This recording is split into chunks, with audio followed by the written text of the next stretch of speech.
ना कोई प्रश्न पूछता है और ना कोई उत्तर चाहता है। अपने परम मित्र को प्राण देकर भी बचाऊंगा मैं। अब मंदिर निर्माण करते हैं, तो ये कथा भी तो सोमकर्ण को सुनानी होगी ना।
ऋषिवर, हमने वनदेवी का तो आभार प्रकट कर दिया है।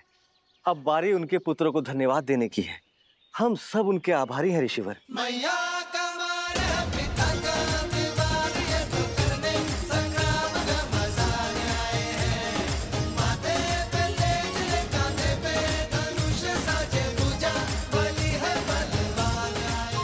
देख रहे हो भैया, पहले तुनीर, अब ये सीधा मंदिर। माता ने क्या कहा था कि धर्म के पथ पर धूप भी होती है और छांव भी। समझ गया।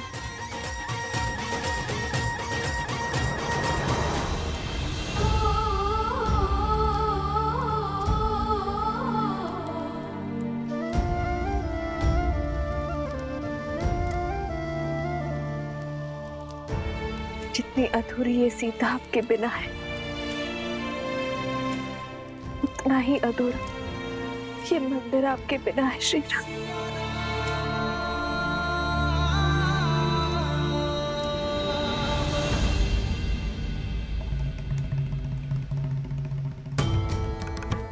अपने अश्रु पोंछ लीजिए देवी। जब किसी महापुरुष या महान आत्मा के हृदय में कोई इच्छा जागृत होती है, तो न केवल उसके अपने सत्कर्म, अपितु उसके अपनों के सत्कर्म भी मिलकर उस इच्छा को पूर्ण करने में एकजुट हो जाते हैं। अर्थात देवी सीता की इच्छा पूरी होगी? क्यों नहीं देवी। आने वाले समय में फाल्गु नदी एक तीर्थ स्थल के रूप में पहचानी जाएगी, जहां श्रद्धालु संसार भर से आएंगे और कुछ ही वर्षों पश्चात वन देवी के इस मंदिर में श्री राम की एक मूर्ति स्थापित होगी और फाल्गु में जिस स्थान पर देवी सीता ने तप किया था, वो सीता कुंड के नाम से विख्यात होगा। यहां आने से पापियों के पाप धुल जाएंगे और वो पवित्र होकर वैसे ही चमकेंगे जैसे तप करके देवी सीता ने फाल्गु को चमका दिया। किंतु लवकुश का क्या? अभी तो एक विपदा से बाहर निकले थे, फिर दूसरी की ओर चल पड़े हैं। देवी, मैंने आपसे पहले भी निवेदन किया था कि ऐसी परिस्थितियों में हमें धैर्य रखना चाहिए। रही बात सिया राम के पुत्रों की रक्षा की, तो उनकी रक्षा हेतु पहले स्वयं राजा जनक पधारे थे। अब देखते हैं कि ये कथा कौन सा नया मोड़ लेती है।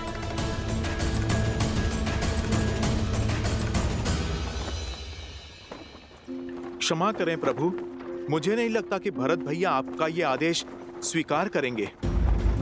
प्रभु, वो प्राण दे देंगे, किंतु आपके रहते वो अयोध्या का सिंहासन नहीं स्वीकारेंगे। भरत को मानना होगा हनुमान, क्योंकि ये उसके बड़े भाई का आग्रह है। अयोध्या के महाराज का संदेश है। भरत अयोध्या के साथ प्रतिबद्ध होगा। मैं स्वयं उसका राज्याभिषेक करूंगा।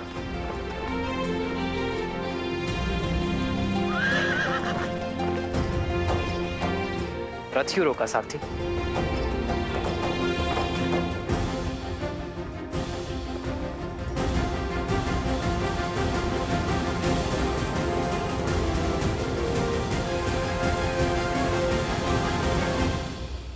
निश्चिंत होकर जाइए माता, और हमारे लिए चिंतित न हो। हम शीघ्र ही आश्रम पहुंच जाएंगे। वो भी सोमकरण को लेकर। ऋषियश्री ने हमें उत्तर की ओर जाने का आदेश दिया है। वही मिलेगा सोमकरण। वो बच तो जाएगा ना? क्यों नहीं बचेगा? उसे पकड़ने वाला मकरासुर का तुच्छ सेवक है, और हम मकरासुर को मारने वाले लवकुश प्राणी तो उसके संकट में हैं। मूर्ख है जो हम जैसे वीरों से टकराने का दुस्साहस कर बैठा।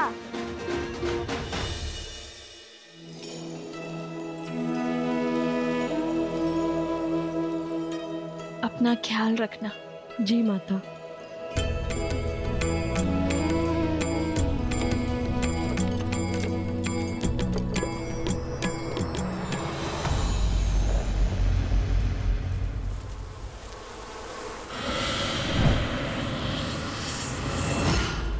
मेरा बच्चा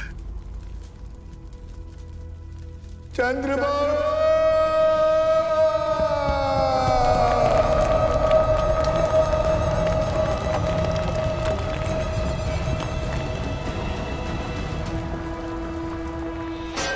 चंद्रबाबू, चंद्रबाबू, मेरे पुत्र।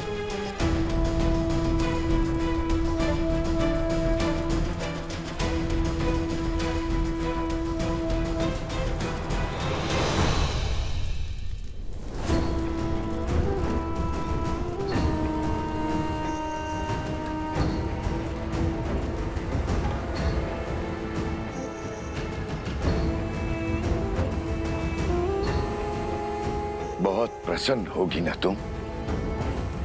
प्रसन्न होगी ना अपने पति को छलकर अपने पत्नी धर्म से विमुख होकर? अरे जिसके प्राण ले लिए उसके लिए विलाप का स्वांग क्यों? तुमने मारा है मेरे पुत्र को, तुमने। हाँ हाँ हाँ, मैंने मारा है उन्हें। मैं हूँ दोषी। मैंने ही उन्हें आंख बंद करके अपने पिता का अनुसरण करने दिया। कभी उन्हें धर्म का मूल्य नहीं समझाया, न्याय और सत्य का दर्पण नहीं दिखाया।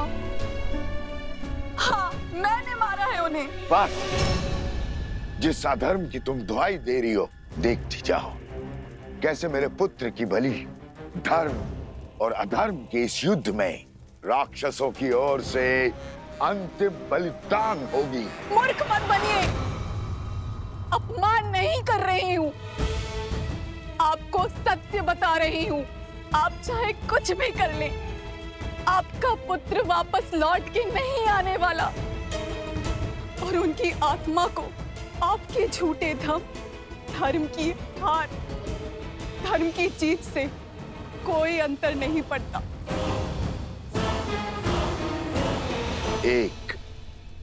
केवल एक कार्य था तुम्हारा, ब्रह्म मंत्र का जाप।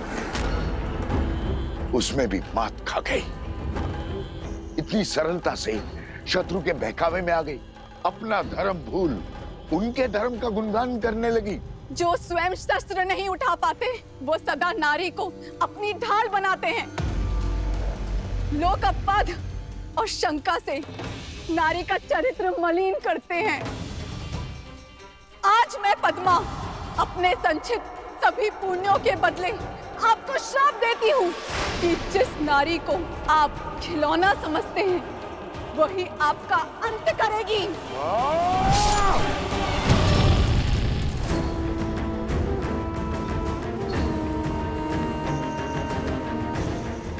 जिस नारी को आप खिलौना समझते हैं, वही आपका अंत करेगी।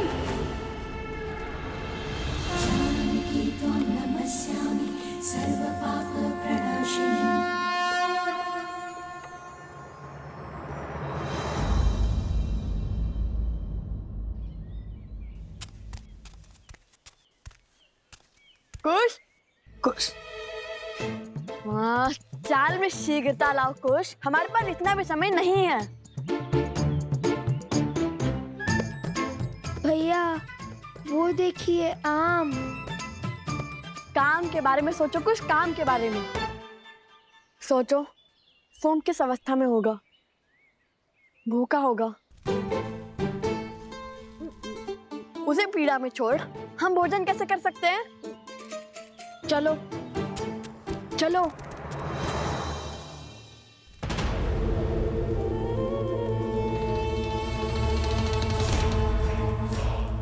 रक्त केतु,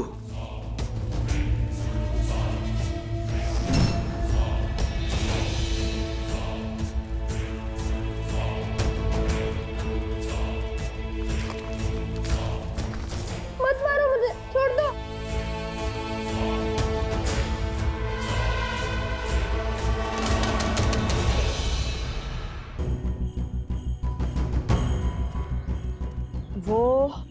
वो इस ओर गया होगा, क्योंकि अन्य दिशाओं में तो राजा श्री राम का राज्य फैला हुआ है। वो उसी ओर गया होगा। होगा नहीं भैया, होंगे। असुर भेड़ियों की भांति होते हैं, झुंड में घूमते हैं। फल में तो था ही, आपके साथ रहकर बुद्धि में भी निपुण हो गया हूँ मैं। तब तो वो किसी ऐसे राज्य में गए होंगे जहाँ अधर्म का वर्चस्व हो। तो उस राज्य के राजा को हमें हराना होगा भैया। जब उस राज्य का अंत करेंगे तब उस राज्य पर हमारा अधिकार हो जाएगा ना भैया। किंतु हम तो ऋषि पुत्र हैं, राजकुमार नहीं। तो हम इस राज्य का क्या करेंगे? हम वो राज्य श्री राम के चरणों में अर्पित कर देंगे। चलो शीघ्र चलते हैं। ये तो अति उत्तम विचार है भैया, किंतु अब तक तो कोई संकेत नहीं मिला।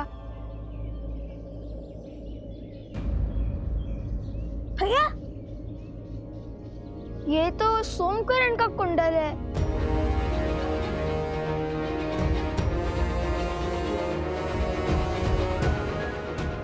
अर्थात वो उसे इसी ओर ले गए होंगे। सचेत रहो भैया, श्री राम के चरणों में राज्य रखने से पहले ही हमें संकेत मिल गया। चलो अब हम केवल श्री राम की बातें ही करेंगे।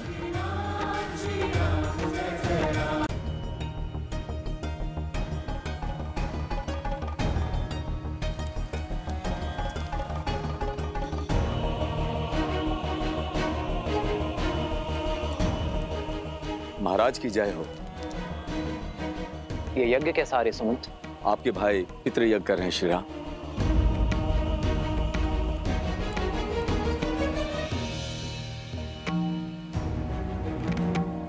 अकस्मात ये पितृ यज्ञ क्यों? आर्य सुमंत, प्रभु के प्रश्न का आप उत्तर दीजिए। आपने युद्ध से लौटकर राजकुमार भरत को राजभार संभालने का निर्णय किया था, और वो अपने राजा की आज्ञा को ठुकरा नहीं सकते, इसलिए वो ये यज्ञ कर रहा है।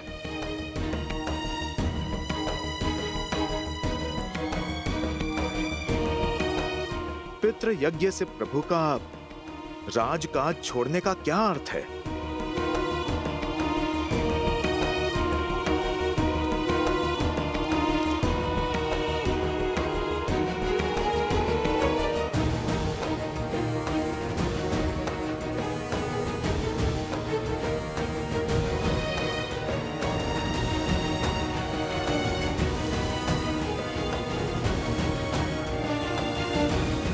भैया आ गए, अंतिम आहुति आरंभ कीजिए गुरुदेव।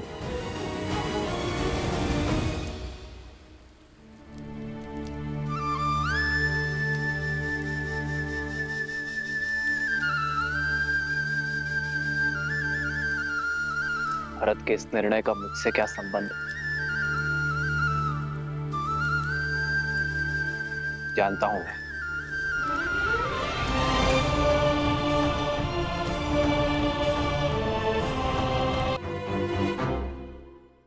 क्या हुआ?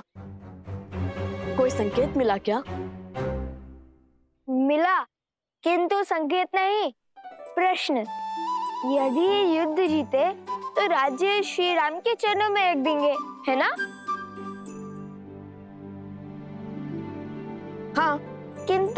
इतना कठिन कार्य हम करेंगे कैसे?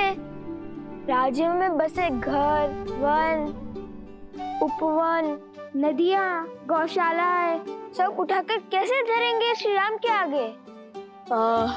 चलिए मान लीजिए हमने हनुमान जी की बातें राज्य को अपने कंधे पर उठा भी लिया, तो भी लेकर कैसे जाएंगे? और मान लो जैसे तैसे ले ही गए, तो क्या इस राज्य को अयोध्या के ऊपर ही रख देंगे क्या? ये प्रश्न भी श्री राम के लिए बचा के रखूं। हाँ, यही उचित रहेगा।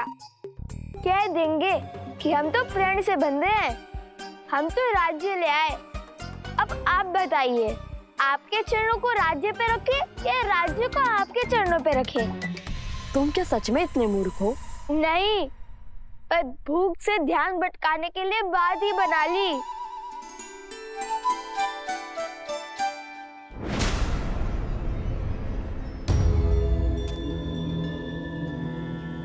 देख रहे हो सोमकरण का दूसरा कुंडल? अवश्य ही उसने हमें मार्ग दिखाने के लिए फेंका है।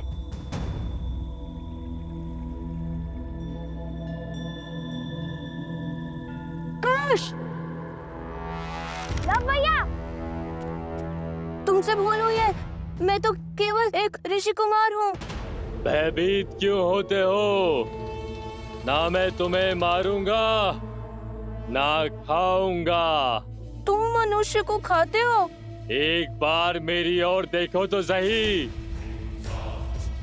जान जाओगे कि मैं क्या क्या खाता हूँ और क्या क्या करता हूँ।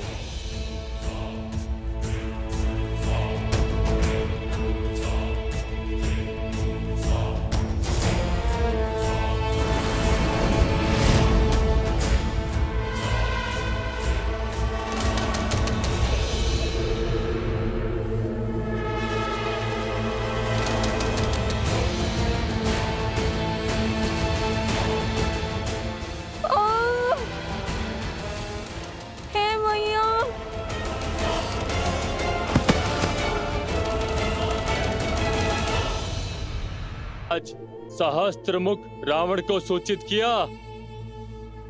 आने दो उन्हें और देखने दो रक्त केतु की शक्ति।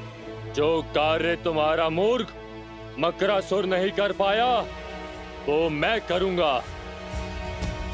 लवकुश को अब तक इसके कुंडल मिल गए होंगे, शीघ्र वो यहाँ आएंगे और इस मायावी गुफा में लुप्त हो जाएंगे।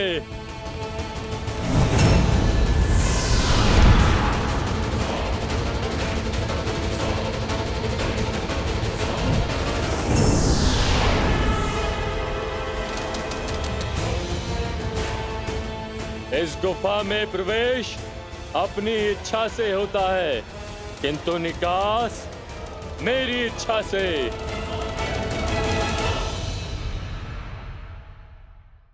लो भैया, लो। इतना क्यों चिल्लाते हो? ये देखो,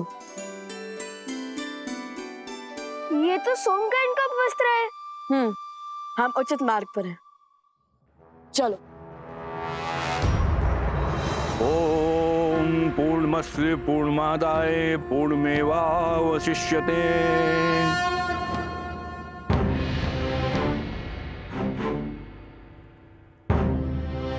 मेरे साथ बोलिए। आदरणीय पूर्वजों, आदरणीय पूर्वजों, पंचद्रव्य की यह अंतिम आहुति स्वीकार कीजिए। पंचद्रव्य की अंतिम आहुति स्वीकार करें। हम इसे सच्चे मन और सम्मान के साथ आपको अर्पित करते हैं। मैं इसे सच्चे मन और सम्मान के साथ आपको अर्पित करता हूँ। इसे ग्रहण करें। इसे ग्रहण करें। पितृ इस दुविधा में कैसे सहायक होंगे?